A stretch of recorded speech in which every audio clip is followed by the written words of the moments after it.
Jadi kalau orang tu nak mengambil kesempatan tu boleh lah. Tapi kita tak buat macam tu.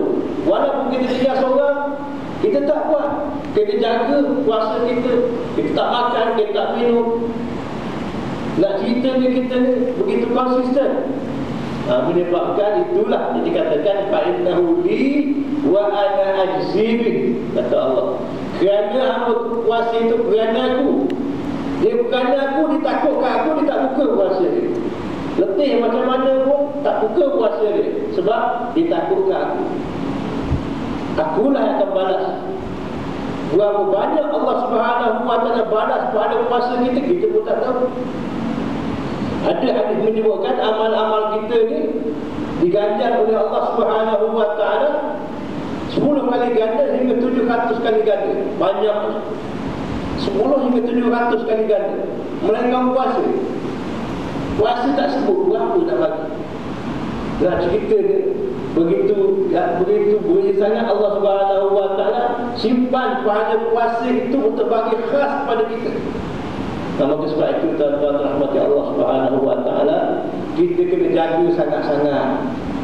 Sebelum kita bertemu Allah Subhanahu wa ta'ala nanti, kita nak masuk pintu yang bernama Ar-Rayyan.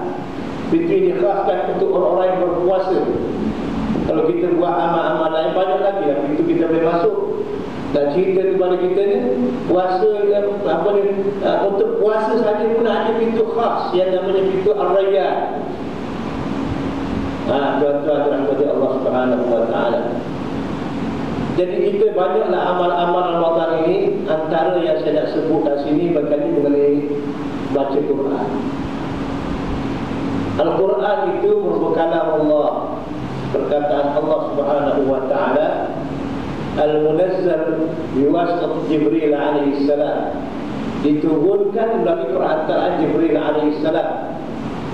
Arabiyyah, berbahasa Arab, munajjaman, secara beransur-ansur, sikit-sikit turun kepada Rasulullah SAW. Ya. Al-Mu'jiz, dan juga bersifat ma'jizah, melemahkan. Orang nak lawan dia tak boleh. Semenjak dulu sampai ke hari ini tak ada lagi orang yang berjaya nak lawan bahasa Al-Quran. Tak boleh sampai hari ini pun. Walaupun ada kita tengok dalam internet sebagainya, ada surah-surah baru sebagainya, orang kenal belaka dah. Orang tahu itu bukan Quran, maka orang buat tak cara hal. Nak cerita ni, bahasa Al-Quran itu bersifat ma'jizat. Dia teristimewa daripada bahasa-bahasa yang ada pada buku-buku lain. Al-Mu'jiz bi surah Al-Manqul Kawatirah, dan dipindah dengan secara mutawatir. Makna pindah macam mana? Daripada seorang sahabat ke orang sahabat yang lain, kepada tabi'in dan sebagainya, turun itu dipindah secara mutawatir, bukan secara khabar ahad. Khabar ahad ni maknanya Rasulullah SAW baca Al-Quran, seorang dia dengar. Pak seorang tu lah pergi ke sana, pergi ke sini, cerita. Jadi pada khabar mutawatir menunjukkan kepada kita mustahil berlakunya penyelewengan Al-Quran itu. Sebab Rasulullah baca Al-Quran, Jibril baca Rasulullah baca Al-Quran itu didengari oleh para sahabat yang ramai, beratus-ratus orang. Bawa pergi ke Syam, pergi ke Yaman, pergi ke Iraq, pergi ke Syria, bawa sana, bawa sini. Bacaannya lebih kurang sama. Satu-satu balik. Zaman Sayyidina Osman ditulis balik semula, satu persatu. Dan zaman Sayyidina Osman itu ditulis balik satu persatu. Nak ceritakan kepada kita betapa Al-Quran ini tak sama dengan buku-buku kitab-kitab lain yang dikarang oleh ulama sebagainya. Di sini dikatakan kabarnya mutawatir, maknanya mustahil berlaku penyelewengan. Sebab yang dengar itu ramai, dia cerita kurang sana kurang sini pun ramai. Kemudian Quran itu dibaca dengan wajah yang lebih kurang sama saja. Wajah ada wajah sikit-sikit beza je lah, tapi bunyi je lah beza gitu, tapi dia punya perkataan tak ubah.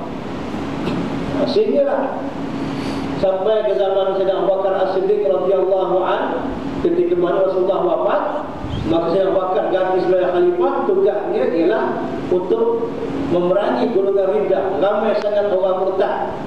Ada yang tak mau bayar zakat, digolongkan sebagai golongan riddah. Tak sembahyang tak ada. Ya, zaman kita sekarang ni orang tak sembahyang, ramai.